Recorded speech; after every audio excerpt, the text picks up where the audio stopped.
వరద విపత్తు వల్ల ఆంధ్రప్రదేశ్ కి 6,880 కోట్ల మేర నష్టం వాటిల్లినట్టు ప్రభుత్వం ప్రాథమిక అంచనా వేసింది. ఈ మేర కేంద్రానికి పంపేందుకు నివేదికను రాష్ట్ర ప్రభుత్వం సిద్ధం చేసింది. 45,000 మంది వరద బాధితులను రిలీఫ్ కేంద్రాలకు తరలించారు. ఇప్పటి వరకు భారీ వర్షాల కారణంగా ఏపీలో 43 మంది చనిపోయారని రెవెన్యూ శాఖ ప్రకటించింది. 2,05,000 మంది రైతులు 1.93 లక్షల హెక్టార్లలో పంట నష్టపోయారు.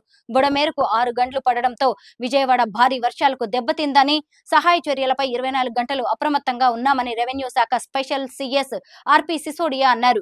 సింగ్ నగర్ ఇంకా వరదలోనే ఉందని, ఒక మొబైల్ యాప్ ద్వారా నష్టాలను అంచనా వేస్తామని సిసోడియా తెలిపారు. 9వ తేదీ నుంచి 11వ తేదీ వరకు 3 రోజుల పాటు రెవెన్యూ శాఖ ఎన్యూమరేషన్ చేస్తుందని, ఆ రోజు ఇంటి యజమాని ఖచ్చితంగా ఇంట్లోనే ఉండాలని సిసోడియా సూచించారు. వరదలతో చాలా మంది ఇతర ప్రాంతాలకు వెళ్లారని, ఎన్యూమరేషన్ సమయంలో ప్రజలు ఇళ్ల దగ్గరే ఉండాలని, లేకపోతే నష్టం అంచనాలు వేయలేమని సిసోడియా తెలిపారు.